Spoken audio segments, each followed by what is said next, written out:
साहब ये यूनियन का प्रेसिडेंट है, ये साथ में, आपको कोई टेंशन नहीं। मैडम आप कोई टेंशन मतलब, हम साथ में। अरे मैडम ये प्रेसिडेंट साथ आया है, आपको किसी चीज का डर नहीं करना, हम साथ में। आपको किसी को क्या हुआ है?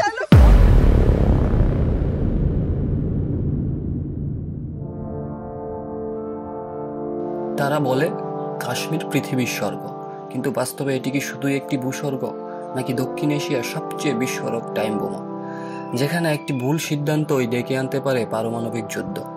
কাশ্মীর, যেখানে প্রকৃতি অপরূপ কিন্তু রাজনীতি রক্তাক্ত। আজ আমরা জানবো কেন ওই ছোট্ট অঞ্চলটি দুইটি পরমাণু শক্তিধর দেশের দীর্ঘতম দ্বন্দ্বের কেন্দ্রবিন্দু। 1947 সালে ভারত বিভক্ত হলো, জন্ম নিল ভারত ও পাকিস্তান। কাশ্মীর ছিল মুসলিম সংখ্যাগরিষ্ঠ রাজ্য, কিন্তু এর শাসক ছিলেন হিন্দু, মহারাজা হরি সিং। তিনি স্বাধীন থাকতে চাইলেও পাকিস্তান সমর্থিত উপজাতিরা কাশ্মীরে ঢুকে পড়ে। বাধ্য হয়ে তিনি ভারতের সঙ্গে ইনস্ট্রুমেন্ট অফ অ্যাসোসিয়েশন স্বাক্ষর করেন। কাশ্মীর ভারতের অন্তর্ভুক্ত হয়। এতে শুরু হয় প্রথম ভারত পাকিস্তান যুদ্ধ। 1949 সালে জাতিসংঘ হস্তক্ষেপ করে, তৈরি হয় লাইন অফ কন্ট্রোল LOC। 1965 ও 1999 সালে আরো দুইটি যুদ্ধ, বিশেষ করে কার্গিল যুদ্ধ ছিল পারমাণবিক যুদ্ধের কাছাকাছি।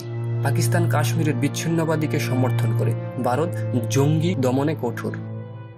উভয় পক্ষই কাশ্মীরকে নিজেদের অংশ বলে দাবি করে। ভারতের নিয়ন্ত্রিত কাশ্মীরের জনসংখ্যা প্রায় 70 লাখ। পাকিস্তানের অংশে রয়েছে আজাদ কাশ্মীর ও গিলগিট বালচিস্তান। 2019 সালে ভারত বাতিল করে ধারা 370, যেটা কাশ্মীরকে বিশেষ মর্যাদা দিত। কাশ্মীরকে দুইটি কেন্দ্রশাসিত অঞ্চলে ভাগ করা হয়, জম্মু ও কাশ্মীর এবং লাদাখ। পাকিস্তান প্রতিবাদ জানায়, কূটনৈতিক সম্পর্ক ছিন্ন করে। এরপর কাশ্মীরে কারফিউ, ইন্টারনেট বন্ধ, হাজারো রাজনৈতিক কর্মী গ্রেফতার হয়। জাতিসংঘ, ইউরোপীয় ইউনিয়ন, যুক্তরাষ্ট্র উদ্বেগ প্রকাশ করে। চীন লাদাখ ইস্যুতে ভারতের উপর চাপ সৃষ্টি করে, তবে বেশিরভাগ দেশ এটিকে ভারতের অভ্যন্তরীণ বিষয় বলে মনে করে। কাশ্মীরের মানুষ কি চায়? তারা চায় শান্তি, শিক্ষা, উন্নয়ন, কিন্তু তাদের জীবন নির্ধারিত হয় বুলেট আর বারুদের মাধ্যমে। অনেক তরুণ বিচ্ছিন্নবাদে যুক্ত হয়েছে, আবার অনেকে চায় স্বাভাবিক জীবন। মানবাধিকার লঙ্ঘনের অভিযোগ রয়েছে উভয় পক্ষের বিরুদ্ধে। কাশ্মীর সমস্যা শুধু দুই দেশের ভূরাজনৈতিক দ্বন্দ্ব নয়, এটি কোটি মানুষের ভাগ্য, ইতিহাস আর ভবিষ্যতের প্রশ্ন। এই সমস্যার সমাধান হতে পারে কেবল শান্তিপূর্ণ সংলাপ আর জনগণের মতামতকে সম্মান জানিয়ে। তবেই হয়তো একদিন সত্যি সত্যি কাশ্মীর হবে পৃথিবীর স্বর্গ, রক্তমাখা নয়, ভালোবাসায় ভেজা। আপনি কি মনে করেন কাশ্মীরের ভবিষ্যৎ কিভাবে ঠিক হবে?